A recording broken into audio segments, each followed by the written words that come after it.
Hello बच्चों। पिछली class में टॉपिक स्टार्ट किया था इलास्टिसिटी ऑफ डिमांड का। तो स्टूडेंट्स, इस पर्टिकुलर टॉपिक में अभी तक हमने ये समझा कि जो डिमांड का रिस्पॉन्सिवनेस होता है with respect to change in the factors that affect the demand, such as the price of own commodity, the income of the consumer, as well as change in price of the other goods. तो इन सभी factors के respect में जो demand में change आता है, अगर उस चेंज को मेजर किया जाए, that particular concept is regarded as और is known as what, elasticity of demand. तो तीन अलग अलग टाइप्स की हमारे पास में यहाँ पे ईडी अवेलेबल होती है। पहली है प्राइस ईडी, जहां पे हम लोग प्राइस के रिस्पेक्ट में कैलकुलेशंस परफॉर्म करते हैं और ये चेक करते हैं कि डिमांड का रिस्पॉन्स क्या है with respect to change in price of the commodity. Second हमारे पास में आता है इनकम ईडी, जहां पे अपन ये सोचते हैं कि इनकम के चेंज होने पर जो गुड्स की डिमांड है वो कितने डिग्री से रिस्पॉन्ड कर रही है, यानी what is the degree of change when there is a change in income. तो ये क्या है, इनकम ईडी। और लास्ट है क्रॉस ईडी, यानी कि जब अदर गुड्स का प्राइस चेंज होगा तो हमारा कंसर्न्ड कमोडिटी का डिमांड कितना चेंज होगा, that is cross elasticity of demand. बच्चों, ईडी की अलग अलग डिग्रीज होती हैं और इन डिग्रीज को समझने से पहले मैंने आपको एक बेसिक फॉर्मूला समझाया प्राइस ईडी का, that is percentage change in quantity demanded divided by the percentage change in price. Now when we consider this formula for calculating price ED, we come to know that higher the amount of numerator, the greater would be the answer. For example, अगर numerator की value 2 है, denominator की value 1 है, तो answer क्या आएगा 2।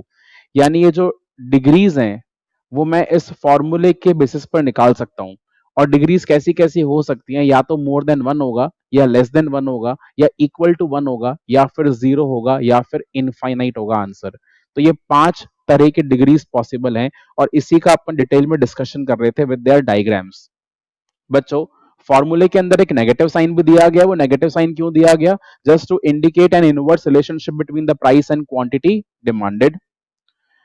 तो degrees के अंदर सबसे पहली डिग्री थी elastic demand. It is also known as more than unitary elastic demand और ED more than one. It happens when the response of demand, the response of demand is higher than the response of change in price. The second degree was inelastic demand. It happens when the response of demand is lower than the response of price. ठीक है, यानी demand का change कम हो और price का change ज्यादा हो, तो उस केस में डिमांड क्या होगा, इनइलास्टिक होगा। Now to show it on a diagram, the diagram must be flatter in case of what, elastic demand, or diagram should be steeper in case of what, inelastic demand. ठीक है बच्चों, आइए third case पर आते हैं, unitary elastic demand. नया point शुरू करेंगे, यूनिटरी इलास्टिक डिमांड और ईडी इज इक्वल टू 1। बच्चों, ईडी इक्वल टू 1 का मतलब क्या है? अगर ईडी मोर देन 1 में डिमांड का रिस्पॉन्स था ज्यादा और प्राइस का रिस्पॉन्स था कम, ईडी लेस देन 1 में डिमांड का रिस्पॉन्स कम था, प्राइस का रिस्पॉन्स ज्यादा था। तो जहां पे दोनों का रिस्पॉन्स बिल्कुल बराबर हो, जितने प्रपोर्शन में प्राइस चेंज हुआ उतने ही प्रपोर्शन में क्वांटिटी भी चेंज हुआ, तो ऐसी कंडीशन को अपन क्या बोलेंगे, यूनिटरी इलास्टिक डिमांड। तो बच्चों, एक सिंपल सी बात है कि प्राइस में जितना चेंज आया, अगर उतना ही चेंज क्वांटिटी डिमांडेड का भी होगा, it will be simply called as unitary elastic demand. आइए जरा नोट करें इस कॉन्सेप्ट को। देखिए क्या लिखा है, when the percentage change in quantity demanded is equal to percentage change in price, it is known as unitary elastic demand. जैसे कि एग्जाम्पल के तौर पे अगर प्राइस का फॉल 10% से हुआ, तो ऑब्वियस सी बात है क्वांटिटी में राइज आएगा। तो क्वांटिटी में भी राइज अगर 10% आया, इसका मतलब ईडी क्या है, 1 है। जरा फॉर्मूला याद करें, percentage change in quantity demanded divided by percentage change in price. तो 10% अपॉन 10%, आंसर क्या आएगा, 1। नेक्स्ट सीन क्या है, प्राइस का राइज हुआ 20% से। अगर प्राइस बढ़ेगा तो ऑब्वियस सी बात है क्वांटिटी गिरेगी। अब क्वांटिटी में भी अगर 20% का फॉल आएगा, ठीक है, 20% का अगर फॉल आएगा क्वांटिटी में भी, तो इसका मतलब ईडी का आंसर क्या आएगा, 1।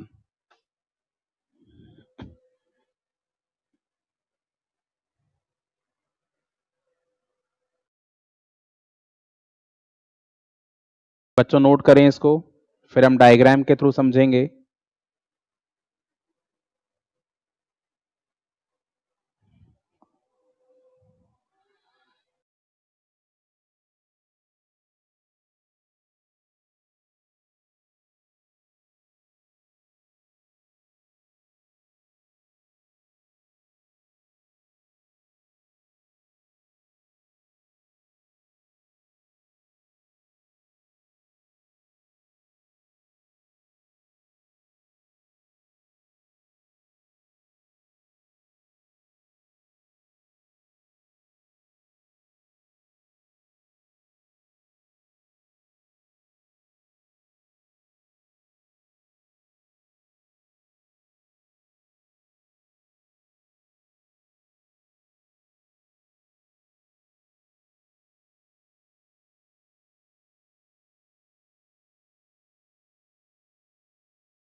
बच्चों डायग्राम बनाएं अब। तो ध्यान दें, अगर ईडी मोर देन 1 था तो डायग्राम था फ्लैट, अगर ईडी लेस देन 1 था डायग्राम था स्टीप। अगर आपको ईडी इक्वल टू 1 चाहिए तो डायग्राम कैसा होना चाहिए? बच्चों यहाँ पे डायग्राम बनाने का तरीका क्या है, ध्यान दीजिए। ना तो आपका डायग्राम ज्यादा फ्लैट हो और ना ही आपका डायग्राम ज्यादा स्टीप हो। So you have to draw an even diagram. ठीक है, एक इवन डायग्राम होना चाहिए जो जो ना तो फ्लैट लगे ना स्टीप लगे। तो उस सॉरी उस कंडीशन में आपका ईडी क्या होगा? इक्वल टू 1 होगा। आइए बनाते हैं इस डायग्राम को।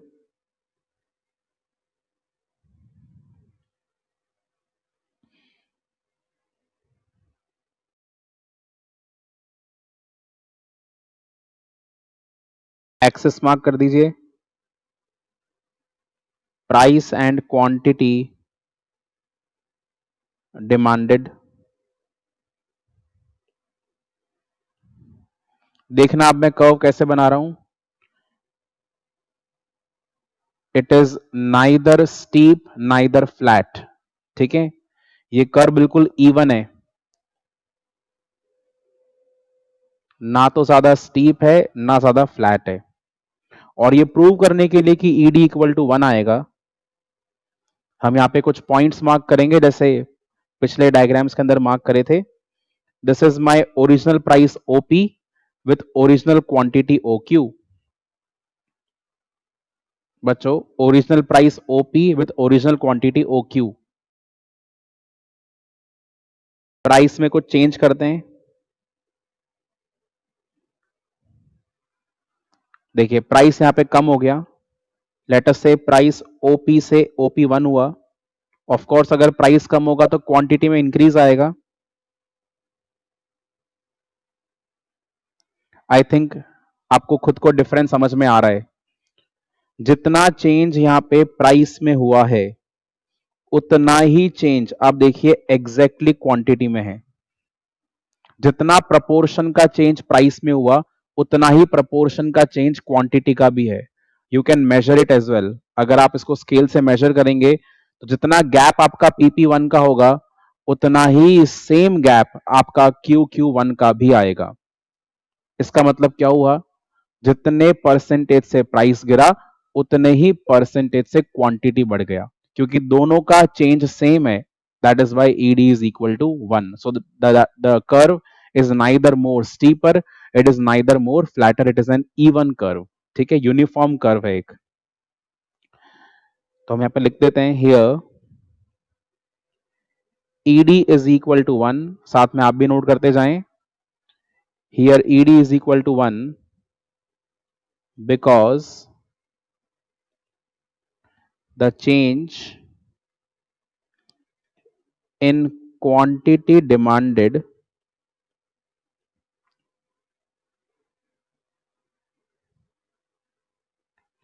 because the change in quantity demanded QQ1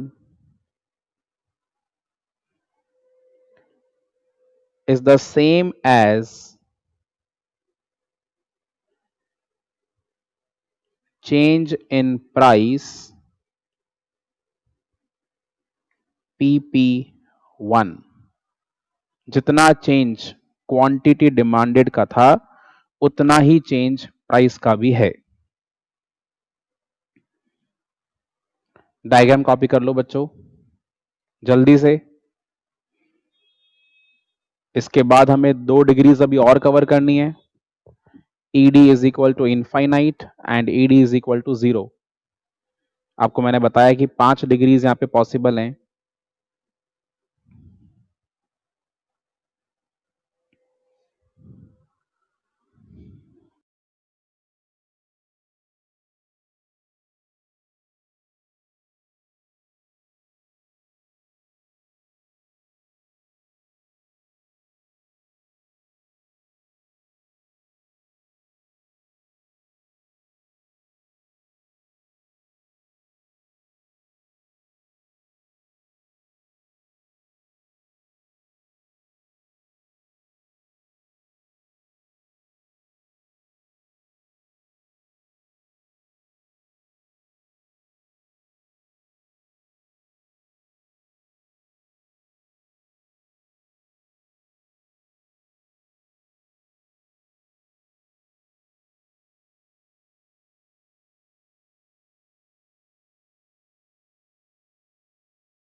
So the diagram is drawn now.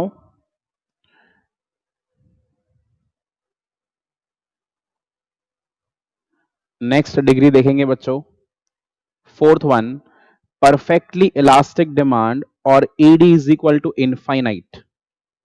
बच्चों परफेक्टली इलास्टिक डिमांड और ED का वैल्यू क्या है, इनफाइनाइट। जब ध्यान दें इस फॉर्मूले पे फिर से, percentage change in QD upon percentage change in price. आपको क्या लगता है इस पर्टिकुलर फॉर्मूले में, इस पर्टिकुलर फॉर्मूले में आपका आंसर इनफाइनाइट कब आएगा? आपका आंसर इनफाइनाइट कब आएगा? ऑफ कोर्स जब डिनोमिनेटर में क्या आ जाए, 0, और न्यूमरेटर में कोई पर्टिकुलर वैल्यू आ जाए, फॉर एग्जांपल 10%, 20%, 30%। बट अगर डिनोमिनेटर में 0% आए तो हमारा आंसर यहाँ पे क्या आ सकता है, इनफाइनाइट आ सकता है। फॉर एग्जाम्पल प्राइस में कोई भी चेंज नहीं है बट स्टिल क्वांटिटी में चेंज है, तो क्वांटिटी में चेंज है लेट अस से 40%, बट प्राइस का चेंज है 0%। सो 40% अपॉन 0%, आंसर क्या आया, इनफाइनाइट आया। Now you might be wondering कि सर ये चीज कैसे पॉसिबल है कि प्राइस के अंदर कोई भी चेंज ना हो और क्वांटिटी कितनी भी परचेज करी जाए। बच्चों ऐसा होता है, कुछ मार्केट्स ऐसे हैं जहां पे अगर प्राइस में चेंज नहीं होता तो भी उस पर्टिकुलर कमोडिटी की डिमांड कितनी भी हो सकती है। जैसे कि आप देखें, गोल्ड की बात करें अपन, तो गोल्ड का प्राइस एक पर्टिकुलर डे पर फिक्स हो चुका है। आपको मालूम होगा कि गोल्ड का जो प्राइस है वो डे बाय डे चेंज होता है, ठीक है ना। Every day the price of gold will change, every day the price of shares will change, every day the price of petrol will change, क्योंकि इनके जो प्राइसेस हैं वो फ्री मार्केट फोर्सेस से रेगुलेट होती हैं, और हर दिन पर एक नया प्राइस डिसाइड होता है, और पूरे पूरे दिन भर आपको उस पर्टिकुलर प्राइस पर वो कमोडिटी मिलता है। हालांकि शेयर्स का तो हर सेकंड प्राइस चेंज हो सकता है, बट जहां तक गोल्ड का सवाल है और पेट्रोल का सवाल है, आपको एक पर्टिकुलर डे का प्राइस जो है वो मालूम चल जाता है, और उस पर्टिकुलर डे में उतने अमाउंट पर उसको सेल किया जाता है। तो आप मुझे बताएं, जैसे आप गोल्ड खरीदने गए तो आपको गोल्ड का प्राइस पहले से मालूम है। अब अगर आप गोल्ड की क्वांटिटी को बढ़ा भी देंगे तो भी जो दुकानदार है या शॉपकीपर है वो प्राइस को चेंज नहीं कर पाएगा, बिकॉज प्राइस क्या है, फिक्स्ड है। तो यहां पे आप एक सर्टेन प्राइस पर कितनी भी डिमांड कर सकते हैं, ठीक है ना। कोई डिमांड की कोई यहां पे लिमिटेशन नहीं है कि इतनी डिमांड ही होगी अगर इतना प्राइस होगा तो। So at a certain price there can be unlimited demand by the consumers. इस तरह की डिमांड को अपन क्या बोलते हैं, परफेक्टली इलास्टिक डिमांड। कहां पे मिलेगा, you will find it in the case of perfectly competitive markets. आप बोलेंगे सर ये कौन सा टर्म बताया आपने, ये क्या चीज है? बच्चों ये आगे जाके पढ़ेंगे अपन। एक टॉपिक आएगा हमारा मार्केट फॉर्म्स के बारे में, मार्केट इक्विलिब्रियम के बारे में, वहां आपको मैं समझाऊंगा about the perfectly competitive market, ठीक है। बट अभी आप ध्यान रखें कि हाँ, दुनिया में ऐसी भी चीजें हैं जहां पे एक पर्टिकुलर प्राइस पर कितनी भी डिमांड हो सकती है। अब अगर फ्यूल का प्राइस ₹75 पर लीटर डिसाइड करा गया है, तो 75 पर लीटर पे अनलिमिटेड डिमांड हो सकती है, सभी कंज्यूमर्स को उतने ही प्राइस पर खरीदना पड़ेगा। Even if you are buying 100 litres of fuel, तो भी आपको वही प्राइस पे करना है, 75 पर लीटर। वहां पे ऐसा नहीं होगा कि अगर दुकानदार जब तक प्राइस कम ना करे तब तक आप एक्स्ट्रा फ्यूल नहीं खरीदेंगे, ऐसा पॉसिबल ही नहीं, क्योंकि प्राइस क्या है, फिक्स्ड है। तो एक फिक्स प्राइस पर कितनी भी डिमांड हो सकती है, इसको अपन क्या बोलते हैं, परफेक्टली इलास्टिक डिमांड। यानी प्राइस में कोई चेंज नहीं है, फिर भी डिमांड के अंदर चेंज है। So even without a change in price, the demand can vary. That it is known as what? Perfectly elastic demand. तो इसका डायग्राम कैसे बनेगा बच्चों? आपको मैंने सिखाया था कि जितना ज्यादा फ्लैट कर्व होगा उतनी ज्यादा क्या होगी, इलास्टिसिटी होगी। यही बताया था। तो अगर मुझे ईडी का वैल्यू मोर देन 1 चाहिए था तो मैंने कर्व को फ्लैट बनाया। अब यहां पे मोर देन 1 नहीं, यहां पे तो आपको इनफाइनाइट वैल्यू चाहिए। तो कर्व कैसा होना चाहिए, कर्व को बिल्कुल फ्लैट कर दो। जैसे आप समझो, बिल्कुल फ्लैट का मतलब क्या हो गया, मैंने ये वाला कर्व बनाया, ये कैसा कर्व है, फ्लैट है। मैंने ये वाला कर्व बनाया, ये कैसा है, स्टीप है। अच्छा, ये वाला कर्व कैसा है, नाइदर फ्लैट नाइदर स्टीप। अब मैं बोल रहा हूं कि I have to make a completely flat curve, तो ये वाला कर्व कैसा हो गया, इट इज कंप्लीटली फ्लैट, ठीक है ना। बिल्कुल 180 डिग्रीज पर हमने कर्व बना दिया, कंप्लीटली फ्लैट, ठीक है। तो जो मेरा परफेक्टली इलास्टिक डिमांड का कर्व है, it will be parallel to the X axis, ठीक है बच्चों। परफेक्टली इलास्टिक डिमांड का जो कर्व होगा, it will be parallel to X axis. तो ये क्या शो करता है, जरा आप ध्यान दें, यहां पे ये डी हमारा डिमांड कर्व है और ओपी प्राइस है। तो बच्चों आप देख सकते हैं, ओपी प्राइस पर हमारी जो डिमांड है, it can be unlimited. For example, demand can be O Q, demand can be O Q one, demand can be O Q two. यानी डिमांड के अंदर चेंज है, बट आप देखें क्या प्राइस में चेंज आ रहा है, no. Price has been constant throughout, चाहे से डिमांड आपका ओ क्यू वन हो जाए, ओ क्यू टू हो जाए, ओ क्यू थ्री हो जाए, क्वांटिटी में चेंज है बट प्राइस में कोई भी चेंज नहीं है। That is why it is known as perfectly elastic demand. Note करेंगे बच्चों।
Note down quickly.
चलिए लास्ट डिग्री देखते हैं अब.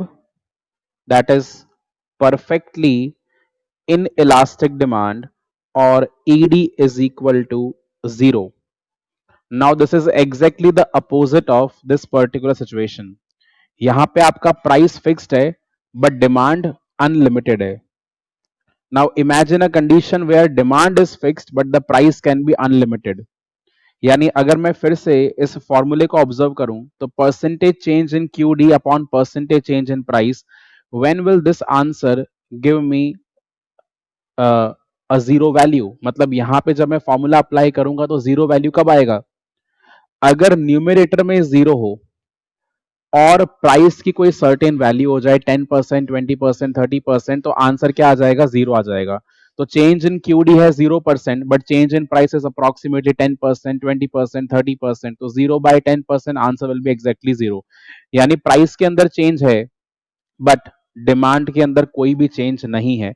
जब भी इस तरह की कंडीशन होगी तो there will be a perfectly inelastic demand. बच्चों डायग्राम कैसा बनना चाहिए? अगर परफेक्टली इलास्टिक डिमांड का जो कर्व था वो था पैरेलल या horizontal to what? To the X axis. तो ये वाला डायग्राम कैसे होना चाहिए? It should be completely steep. So it is a vertical diagram और you can say it is parallel to Y axis. क्योंकि जितना डायग्राम नैरो होता है उतना वो स्टीप होता है, तो हमने ये बिल्कुल स्टीप बना दिया. ठीक है ना? सो कंप्लीटली हमने वर्टिकल कर दिया. तो यहां पे आप देख सकते हैं जो डिमांड है वो फिक्स्ड है. फॉर एग्जाम्पल अगर हम एक्स पे लेते हैं क्वांटिटी डिमांडेड. बच्चों अगर मैंने एक्स पे लिया quantity demanded, so it is fixed at O Q. But जो प्राइस है आप देख सकते हैं यहाँ पे प्राइस के डिफरेंट वेरिएशंस हो सकते हैं. For example price can be OP1, price can be OP2, price can be OP3 also. ठीक है? प्राइस में चेंज आता है बट डिमांड में चेंज नहीं आ रहा है. आपको ऐसा लगता है कि इस तरह की चीज पॉसिबल है? डेफिनेटली ये चीज भी पॉसिबल है. अगर कोई इंपॉर्टेंट मेडिसिन है जो आपको डॉक्टर ने प्रेस्क्राइब करी हुई है और आपको वो मेडिसिन कंज्यूम करना बहुत जरूरी है. फॉर एग्जाम्पल डायबिटिक पेशेंट्स के लिए इंसुलिन लेना बहुत जरूरी है. उनको डेली इंसुलिन का शॉट देना पड़ता है. अब अगर उनको जिंदा रहना है तो वो शॉट देना जरूरी है. अब उनका इसका प्राइस कितना भी हो जाए, वॉट एवर द प्राइस में बी, इंसुलिन की डोज फिक्स्ड है कि अगर एक दिन के अंदर आपको 5 ml दवाई जानी चाहिए तो 5 ml की डोज हमने फिक्स कर दी. अब आपका शुगर का लेवल कुछ भी हो आपको वो डोज देना है और हर दिन आपको वो डोज देना जरूरी है. वरना क्या होगा? आपका शुगर लेवल अप या डाउन हो जाएगा और उससे डेथ भी हो सकती है. तो ये आपके लिए एक लाइफ सेवर मेडिसिन है. राइट? तो इसका प्राइस कुछ भी हो आपको हमेशा खरीदना जरूरी होगा. इस तरह की चीजों की डिमांड क्या होगी? Perfectly inelastic, where price will change but the demand will remain absolutely constant. Noted? चलिए लिखें आप अपनी कॉपी के अंदर.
So here the fall or rise in price won't matter at all.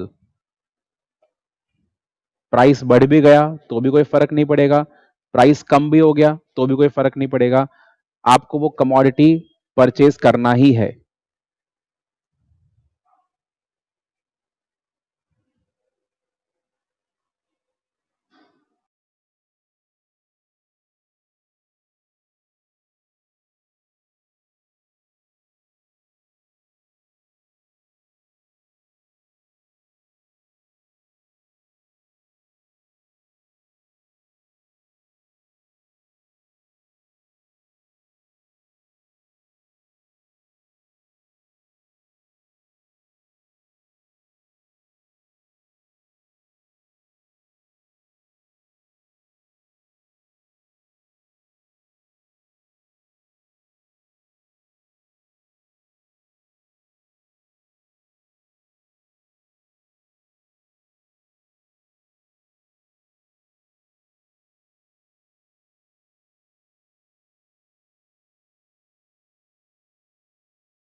बच्चों ये पांचों डिग्री समझ में आ गई हैं? More than one, less than one, equal to one, zero and infinite. कोई भी डाउट नहीं होना चाहिए इसके अंदर।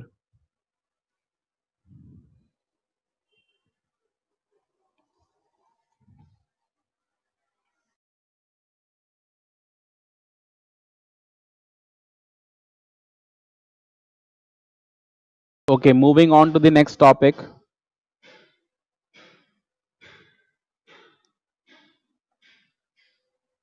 सबने कॉपी कर लिया लगभग? चलिए, डिटर्मिनेंट्स ऑफ प्राइस ईडी। बच्चों जैसे हमने डिमांड के डिटर्मिनेंट्स पढ़े थे, यानी फैक्टर्स अफेक्टिंग डिमांड हमने पढ़ा था, वैसे ही अब आता है हमारे सामने factors affecting price ED. So what do we mean to say over here that what are the reasons behind the particular value of ED in relation to a commodity.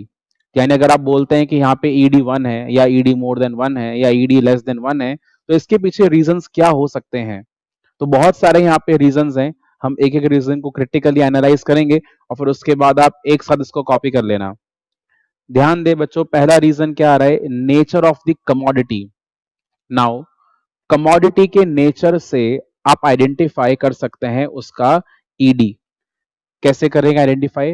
Basically हमने कमोडिटीज को ना तीन categories में divide कर दिया। एक है necessaries, दूसरा है लग्जरीज और तीसरा है comforts. Now what is meant by necessaries? The goods that are essential for our living, जैसे फूड, शेल्टर, ये सब होना बहुत जरूरी है। ठीक है, तो जो चीजें कंज्यूम करना जरूरी है, सॉल्ट, वाटर, इन सब की डिमांड हमेशा क्या होगी? इनइलास्टिक होगी। Because whatever the price is, you are force to buy that particular commodity, and जो उसकी कंजम्पशन की क्वांटिटी है वो भी आपके लिए फिक्स्ड है। यानी अगर प्राइस के अंदर कोई बहुत ज्यादा चेंज हो भी गया तो भी आप उस क्वांटिटी का हायर स्टॉक परचेज करना नहीं चाहेंगे, बिकॉज आपको वो फिक्स्ड क्वांटिटी के अंदर चाहिए होता है। तो जो भी चीज आपके लिए एक नेसेसिटी बन चुकी है उसकी डिमांड हमेशा क्या होगी? इन इलास्टिक होगी। बट जो चीज आपके लिए एक लग्जरी है उसकी डिमांड क्या होगी? इलास्टिक होगी। इलास्टिक क्यों होगी? क्योंकि जैसे ही प्राइस में थोड़ा सा भी चेंज आएगा तो आपकी जो डिमांड है वो एकदम से शूट अप होगी। एंड ओवरऑल अगर आप मार्केट का भी एनालिसिस करेंगे तो ऐसे बहुत सारे लोग होंगे जो लग्जरीज की डिमांड को एकदम से इंक्रीज करेंगे जैसे उनका प्राइस क्या होगा? कम होगा। तो लग्जरी के केस के अंदर प्राइस कम होता ही डिमांड एकदम से बढ़ता है, इसलिए वो क्या है?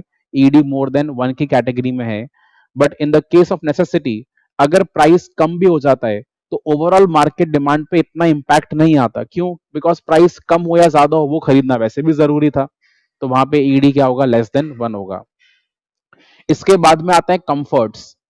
कंफर्ट्स की जो डिमांड है वो ना तो ज्यादा इलास्टिक होती है और ना ज्यादा इनइलास्टिक होती है, यानी कि वो क्या होगी, यूनिटरी इलास्टिक डिमांड। जैसे कि मिल्क है, बटर है, ब्रेड है, जो ठीक है, जरूरी नहीं है, बट हाँ हम उसे कंज्यूम कर लेते हैं। लाइक एयर कंडीशनर लग्जरी है, बट फैन क्या है, कंफर्ट है, right, but fan is not a necessity. बात समझ में आ रही है? तो कंफर्ट का जो डिमांड होगा वो कैसे होगा, यूनिटरी इलास्टिक होगा। ये पहला रीजन था बच्चों। सेकंड फैक्टर क्या है, देखें आप, अवेलेबिलिटी ऑफ द सब्स्टिट्यूट्स। तो कमोडिटी के सब्स्टिट्यूट्स अवेलेबल हो सकते हैं और they might not be available at all. जैसे कि tea and coffee are substitutes, Coke and Pepsi are substitutes, Slice and Frooti are substitutes, Fanta and Mirinda are substitutes. फिर आजकल आपने देखा होगा कि एक ही तरह के कमोडिटी के बहुत सारे अलग अलग ब्रांड्स आते हैं, तो वो सब भी क्या है, आपस में एक दूसरे के सब्स्टिट्यूट्स हैं। फॉर एग्जाम्पल आप सोप यूज करते हैं, तो सोप सिंथॉल भी आ रहा है और सोप लक्स का भी आ रहा है, और सोप जो है वो डव का भी आ रहा है। तो ये सब एक दूसरे के क्या है, सब्स्टिट्यूट्स हैं, अलग अलग ब्रांड्स हैं। तो बच्चों जहां पे सब्स्टिट्यूट्स अवेलेबल होते हैं वहां पे डिमांड डेफिनेटली इलास्टिक होता है। इलास्टिक क्यों होता है, क्योंकि जैसे ही किसी और गुड का प्राइस चीप होगा, आप किसी और गुड के ऊपर शिफ्ट कर सकते हो। जैसे आपको मैंने बहुत बार ये कोक और पेप्सी वाला एग्जांपल दे दिया कि अगर आप कोक कंज्यूम कर रहे हैं और पेप्सी का प्राइस कम हो गया, तो आपकी जो डिमांड है वो पेप्सी की ओर शिफ्ट हो गया और कोक की डिमांड क्या हो जाएगी, कम हो जाएगी। यानी जैसे ही सब्स्टिट्यूट का प्राइस बदलता है, वैसे ही कंज्यूमर की डिमांड फटाफट से शिफ्ट हो जाती है। तो ऐसे गुड्स की डिमांड क्या होगी, इलास्टिक, क्योंकि शिफ्ट करना पॉसिबल था। ऑन द अदर हैंड, जहां पे सब्स्टिट्यूट्स अवेलेबल नहीं होते, वहां पे consumer is forced to buy that particular commodity. For example alcohol के इतने सब्स्टिट्यूट्स नहीं है, सिगरेट्स सब्स्टिट्यूट्स नहीं है, ठीक है ना, मेडिसिन सब्स्टिट्यूट्स नहीं है, you are force to buy it, आपको खरीदना पड़ेगा अगर आप हैबिचुअल हो चुके हैं इन चीज के, ठीक है, या फिर आपके लिए जरूरी है। तो जहां पे जरूरत है और सब्स्टिट्यूट्स भी नहीं है, तो आपको खरीदना भी पड़ेगा ही पड़ेगा। तो इसका मतलब वहां पे मार्केट के अंदर एक मोनोपोली क्रिएट हो चुका है। तो बच्चों जहां पे सब्स्टिट्यूट्स की अवेलेबिलिटी बहुत कम होगी, उस केस में डिमांड क्या होगा, इनइलास्टिक होगा, because whatever the price is, you are force to buy that particular commodity. बच्चों एक सिंपल सा रूल है, देखो, अगर कोई आपसे पूछे कि डिमांड इलास्टिक है या डिमांड इनइलास्टिक है, तो आप केवल ये सोचें कि प्राइस के चेंज होने से डिमांड पर क्या इंपैक्ट आता है। क्या डिमांड को आप शिफ्ट कर पाते हो, क्या डिमांड को आप चेंज कर पाते हो, तब तो क्या इलास्टिक है। और जहां पे आप डिमांड को चेंज नहीं कर पाते, इसका मतलब वो क्या है, इनइलास्टिक है। यानी कोई बहुत ज्यादा क्वांटिटी में शिफ्टिंग नहीं होगा, तो क्या होगा, इनइलास्टिक होगा। Next reason, multiple uses. बच्चों अगर किसी कमोडिटी का मल्टीपल यूज है, for example milk, water, electricity, इनके मल्टीपल यूजेस हैं। जहां पे कमोडिटी के तरह तरह के इस्तेमाल करने के अ, हमारे पास ऑल्टरनेटिव्स अवेलेबल होंगे, तो उस कंडीशन में क्या होगा, जैसे ही प्राइस कम होगा, ओवरऑल डिमांड काफी ज्यादा रेट से बढ़ेगी। और हमने डिमांड के टॉपिक में पढ़ा भी था पॉइंट, ऑल्टरनेटिव यूजेस का। आपको याद होगा एक टॉपिक आया था, why does the demand curve slope downwards, या लॉ ऑफ डिमांड के पीछे रीजंस क्या है, तो उसमें एक पॉइंट आया था ऑल्टरनेटिव यूजेस। तो अगर एक कमोडिटी के बहुत सारे यूजेस हैं, तो प्राइस कम होने पर उसकी डिमांड अचानक से बहुत ज्यादा हो जाती है। अब डिमांड ज्यादा हो गई, इसका मतलब डिमांड क्या है, इलास्टिक है। ऑन द अदर हैंड, अगर कमोडिटी के बहुत सारे यूजेस नहीं हैं, तो अब प्राइस कितना भी कम हो जाए, उसको आप ज्यादा क्वांटिटी में नहीं खरीदना चाहेंगे, क्योंकि यूज ही क्या है, लिमिटेड है। तो उस कंडीशन में ईडी क्या हो जाएगा, लेस देन 1, यानी कि इनइलास्टिक होगा। So higher the number of uses, more the ED. Next, postponement of the use. समझना इस पॉइंट को अच्छे से, postponement of the use. Is it possible कि मैं अपने कंजम्पशन को शिफ्ट कर दूं किसी और डेट पर? अगर ऐसा है, तो उस कंडीशन में हम अपनी डिमांड को चेंज कर पा रहे हैं। जहां पे डिमांड को चेंज कर पाते हैं, वहां पे आपको मैंने सिखाया रीजन क्या, आंसर क्या आएगा, डिमांड विल बी इलास्टिक। और जहां पे आप डिमांड को चेंज नहीं कर पाते हैं, या कोई फर्क ही नहीं पड़ता, तो उस केस में डिमांड क्या होगा, इनइलास्टिक होगा। For example you want to buy gold, आपकी गोल्ड खरीदने की इच्छा है, बट ऐसा भी नहीं है कि अभी कोई अर्जेंसी है। आप एक शॉपकीपर के पास में गए, ठीक है, वो आपका काफी अच्छा जानकार था, तो आपने उसे बोला कि भैया मुझे गोल्ड चाहिए, दिखाओ।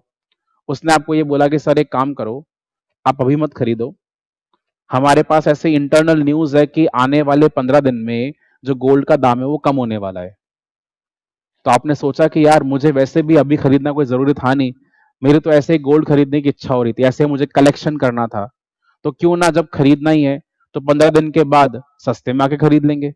तो आपने अपने डिमांड को क्या करा, शिफ्ट कर लिया, आपने उसको पोस्टपोन कर लिया कि ठीक है अभी नहीं, बाद में खरीदेंगे। तो जहां पे शिफ्टिंग करना पॉसिबल है, अगेन रीजन आपका जो आंसर आएगा वो क्या आएगा, ED more then 1।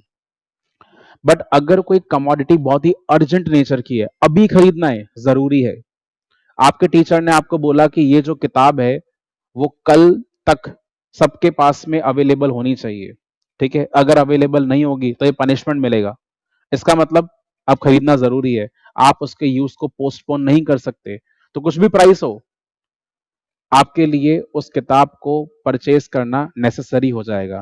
That means ED क्या होगा, इनइलास्टिक होगा। नेक्स्ट बच्चों देखेंगे income level of the buyers. तो हमारे पास तरह तरह की इनकम ग्रुप के लोग अवेलेबल होते हैं जो गुड्स परचेज करते हैं। कुछ बहुत ही हाई एंड कस्टमर्स हैं, बहुत ही इलीट कस्टमर्स, काफी अच्छी खासी इनकम है, और कुछ ऐसे भी है जिनकी इनकम बहुत कम है। अब आप समझो, अगर कोई पर्सन बहुत रिच है तो उस केस के अंदर जब प्राइस में थोड़ी सी गिरावट आएगी या जब प्राइस बढ़ेगा तो उसकी डिमांड के अंदर बहुत कम इंपैक्ट होगा। भाई पहले से ही बहुत रिच है, a person is earning 2 lakh per month versus a person is earning 20,000 per month, बहुत बड़ा डिफरेंस है दोनों की इनकम के अंदर। जिसकी इनकम 20,000 पर मंथ है, उस केस के अंदर हल्का सा भी प्राइस में चेंज उसको पिंच करेगा, उसको परेशान कर देगा, अगर प्राइस बढ़ेगा वो बहुत परेशान होगा। बट जिसकी इनकम 2 लाख पर मंथ है, उस केस के अंदर अगर कमोडिटी का प्राइस बढ़ भी गया तो उसको इतना फर्क नहीं पड़ेगा। तो जिसको फर्क नहीं पड़ेगा इसका मतलब उसकी डिमांड क्या है, इनइलास्टिक है। बट जिसको फर्क पड़ेगा उसकी डिमांड क्या होगी, इलास्टिक होगी। तो बच्चों ये पॉइंट था income level of the buyers का। नेक्स्ट है हैबिट ऑफ द कंज्यूमर्स। अब कहीं ना कहीं आप इस पॉइंट को रिलेट कर सकते हो पहले वाले पॉइंट से भी, सब्सिट्यूट्स का पॉइंट आया था हमारे पास में। कुछ गुड्स का जो कंज्यूमर है हैबिचुअल हो जाता है, एडिक्शन लग जाता है और उसको वो कंज्यूम करना जरूरी है। ड्रग्स, अल्कोहल, सिगरेट्स, टबैको, ये कुछ ऐसे गुड्स हैं, ठीक है, जिनकी वजह से आपको एक लत लग जाती है कि नहीं मुझे ये चाहिए ही चाहिए। Now without considering the price factor आप इसको डेफिनेटली परचेज करेंगे। तो परचेज करना ही है, मतलब डिमांड क्या है, इनइलास्टिक है। बट जिनके आप हैबिचुअल नहीं हो उस केस में डिमांड क्या होगी, इलास्टिक होगी, बिकॉज आप डिमांड को शिफ्ट कर पाएंगे। जहां पे डिमांड को चेंज करना पॉसिबल है इट इज इलास्टिक, जहां पे चेंज करना पॉसिबल नहीं है आपका आंसर क्या रहेगा, in elastic. Next, proportion of income spent on the commodity. बच्चों अंतर है दो पॉइंट्स के अंदर, 7 and 5 are the different points. Point number 5 is with respect to the income level of the consumer, उसकी इनकम ज्यादा है या उसकी इनकम कम है। But point number 7 is concerned with the amount of income that you're spending on consumption. ध्यान दें, आपके parents को पूरे मंथ काम करने के बाद में उनके एम्प्लॉयर ने इनकम दी, मतलब पैसा दिया, salary the. For example salary दिया 2 लाख रुपीज का, तो अब वो 2 लाख रुपीज को प्लान करते हैं अलग अलग कमोडिटीज के लिए और सर्विसेज के लिए। कुछ पेमेंट जो आपके डोमेस्टिक सर्वेंट्स हैं उनको करा जाएगा, कुछ पेमेंट बिल्स के लिए करा जाएगा, इलेक्ट्रिसिटी का बिल है, वाटर का बिल है, ठीक है, होम लोन की ईएमआईज हैं, इन सब चीजों के लिए पेमेंट करा जाएगा। तो आपको ये चेक करना है कि आपने अपनी इनकम का कितना कितना प्रपोर्शन पर्टिकुलर कमोडिटी के ऊपर खर्च करा। फॉर एग्जाम्पल फूड आइटम्स पे आपने खर्च करा पूरे मंथ के अंदर 10,000, उस मंथ में आपने अपने घर के लिए एक माइक्रोवेव परचेज करा, उसके ऊपर खर्च कर दिया 30,000, एक मोबाइल फोन परचेज कर लिया एप्पल का, उसके ऊपर खर्च करा 60,000। तो प्रपोर्शन ऑफ इनकम देखो आप, ज्यादा इनकम का प्रपोर्शन किसके ऊपर खर्च करा है? मोबाइल फोन के ऊपर। उससे कम किसके ऊपर करा है? आपने माइक्रोवेव के ऊपर। उससे भी कम किस पे करा? फूड के ऊपर, एंड सो ऑन। जिस चीज पे आप ज्यादा प्रपोर्शन खर्च करते हो अपनी इनकम का, उस पर्टिकुलर कमोडिटी के लिए डिमांड का वेरिएशन बहुत ज्यादा होगा। ठीक है, यानी आपका डिसीजन जो है वो इन्फ्लुएंस होगा उस पर्टिकुलर कमोडिटी के लिए जैसे ही प्राइस चेंज होगा। यानी जो आप एप्पल का फोन 60,000 रुपीज में लेकर आए, फॉर एग्जाम्पल अगर उसका प्राइस 70,000 रुपीज हो जाता, तो मे भी आप उसको नहीं खरीदते, क्योंकि आपके इनकम का ज्यादा बड़ा पोर्शन एक पर्टिकुलर फोन के अंदर खर्च हो जाता। तो जहां पे इनकम का सब्सटैंशियल पार्ट खर्च हो जाता है एक पर्टिकुलर कमोडिटी के ऊपर, आपकी इनकम का सब्सटैंशियल पोर्शन एक पर्टिकुलर कमोडिटी के ऊपर खर्च हो जाता है, तो उस केस में उसकी डिमांड क्या होगी? इलास्टिक होगी। यानी आप फटाफट से डिसाइड कर सकते हैं कि मुझे ये खरीदना या नहीं खरीदना। बट सोचो, आपने अपनी इनकम से मैच बॉक्स परचेज करा, अब उसकी कीमत ही कितनी है? Hardly 5 rupees. तो अगर प्राइस 5 का 10 रुपए भी हो गया, आपको फर्क नहीं पड़ने वाला, आप उसको परचेज कर लोगे। तो डिमांड वहां पे क्या होगा? इनइलास्टिक होगा। ठीक है, नेक्स्ट प्राइस लेवल। अब पॉइंट नंबर 8 पॉइंट नंबर 7 के कनेक्शन में ही है। अगर आपने इनकम का ज्यादा प्रपोर्शन खर्च करा, इसका मतलब उसका प्राइस भी बहुत ज्यादा होगा, ऑफ कोर्स। और अगर इनकम का कम प्रपोर्शन खर्च करा, इसका तो प्राइस भी क्या होगा? कम होगा। तो यहाँ पे सिंपल सा एक रीजनिंग डेवलप हो गया कि अगर किसी कमोडिटी का प्राइस लेवल ज्यादा है, तो उसका ईडी भी क्या होगा? इलास्टिक होगा। और अगर प्राइस लेवल कम है, तो उसका डिमांड कैसा होगा? इनइलास्टिक होगा। ठीक है, a very simple point. And बच्चों लास्ट आ रहा है टाइम पीरियड। तो टाइम पीरियड का मतलब, या तो हम शॉर्ट टर्म की बात करते हैं या हम लॉन्ग टर्म की बात करते हैं। So when I talk about long term, it is possible to change my habits, it is possible to influence my demand. क्या आपने कभी ऐसा एक्सपीरियंस करा कि पहले जो आप चीज कर रहे थे, अब आप वो नहीं करते? You were very fond of consuming some particular items when you were at the age of 3 years, 4 years, 6 years, but suddenly अब आप एडल्ट में कन्वर्ट हो गए। ठीक है, आपकी एज बढ़ती गई बढ़ती गई बढ़ती गई, आपने टीनेज को भी पास ऑन कर लिया, और मान लेते हैं अब आप एडल्टहुड में आ गए हो। तो जो चीज अब आप पहले कंज्यूम कर रहे थे, उसको आपने अचानक से कंज्यूम करना बंद कर दिया, आपकी डिमांड शिफ्ट हो गई। इसका मतलब डिमांड क्या हो गई? इलास्टिक हो गई। यानी लॉन्ग टर्म के अंदर डिमांड इलास्टिक होती है, बट शॉर्ट टर्म में डिमांड क्या होती है? इनइलास्टिक होती है। बात समझ में आ रही है? तो फॉर एग्जाम्पल आपको क्लास 12 के एग्जामिनेशन में अपियर करना है, तो जो भी कमोडिटीज आपको उस एग्जामिनेशन के रिक्वायर्ड है, तो उन चीजों की डिमांड क्या होगी? इनइलास्टिक होगी। बट धीरे धीरे जब आप क्लास 12 से बाहर निकलेंगे, तो आप उन आइटम्स को गिव अप कर सकते हो और किसी और आइटम के डिमांड को शिफ्ट कर सकते हो, तो आपकी डिमांड क्या हो जाएगी? इलास्टिक हो जाएगी। ठीक है, तो लॉन्ग टर्म के अंदर कंज्यूमर की डिमांड इलास्टिक होती है, और शॉर्ट टर्म में उसकी डिमांड क्या होती है? इनइलास्टिक होती है। Is that clear? तो बच्चों यहाँ पे 9 डिफरेंट फैक्टर्स हैं that affect what? The ED. यानी ईडी लेस देन 1 होगा, मोर देन 1 होगा। इसके पीछे यहाँ पे 9 डिफरेंट रीजंस हैं जो आपको नोट करने हैं। ठीक है, एक्सप्लेन मैं आपको कर ही चुका हूं, मैं आपको नोट करना है अब इसको कॉपी के अंदर।